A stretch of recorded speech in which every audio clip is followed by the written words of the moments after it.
Salsabila Deswini Azhara. I'm a fifth semester student at Trinity University, majoring in English language education. And right now, I'm going to talk about an article that really caught my interest. The title of this article is The Itineraries of French Explorers, Tourism, Heritage, and Cultural Diplomacy, written by Jonathan Paquet. I was reading because I'm very interested in French culture and travel. France has always fascinated me with its rich history and influence around the world, and this article explores exactly that, how French exploration has shaped heritage and tourism globally. And we move into the summary with that what I have read. The Itineraries of French Explorers is about how French explorers' journeys since 15th century have formed global heritage, tourism, and cultural relations. In the Pacific, explorers such as Baudin left their names on Australian landmarks, which now serve as symbol of historical memory and tools of French-Australian cultural diplomacy.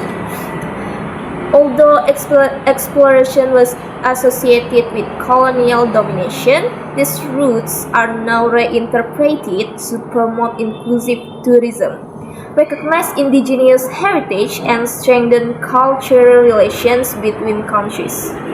From the cultural aspect, what stood out to me was how the article highlights that French exploration and colonization have shaped cultural identities in North America and the Pacific.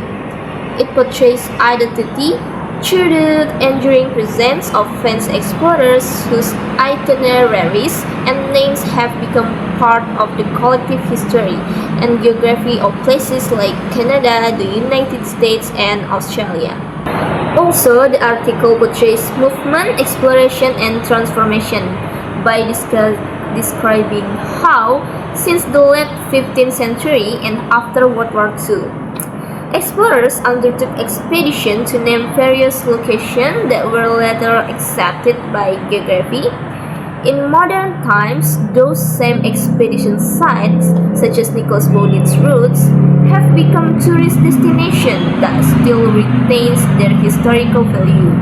When I read this article, I learned that the routes once explored by French explorers like Nicolas Baudin are now being reused as heritage and tourist trails. In countries such as Canada, the United States, and Australia, the article also reveals how the memory of exploration is deeply linked to colonial history, and how these routes can both celebrate heritage and raise ethical questions about colonialism and the history of indigenous peoples. While reading it, I felt a sense of admiration and nostalgia for the past, admiration for how explorers shaped history, and nostalgia for a time when travel was filled with discovery and curiosity. This reading also connects to my life, studies, and goals. It helped me understand how history, culture, and identity are deeply connected.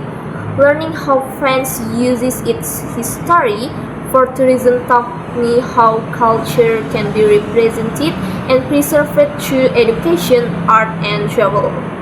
It also reminded me of the importance of respecting different cultures. One key passage or page that gave me valuable insight is in page 260. In his 1802 and his 1803 voyage, Nicolas Baudin's expedition contributed to the naming of almost 50 sites containing shores, coastline, mountains, and places of South Australia. I was impressed by Nicolas Baudin and thought he was truly remarkable. One new word or concept I learned, and its meaning is toponymical. It's the practice of naming places or geographical. I really enjoy reading this journal It's highly recommended because it educates us about culture, travel, and historical value.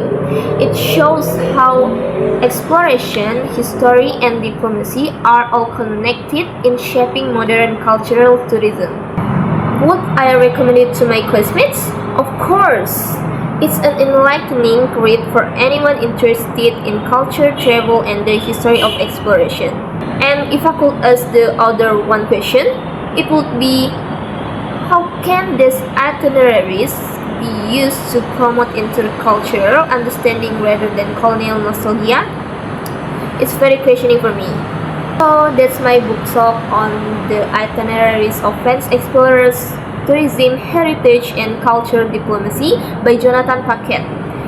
Thank you so much for listening, and I hope that inspire you to explore how history and travel can shape our understanding of culture and identity. See you next time!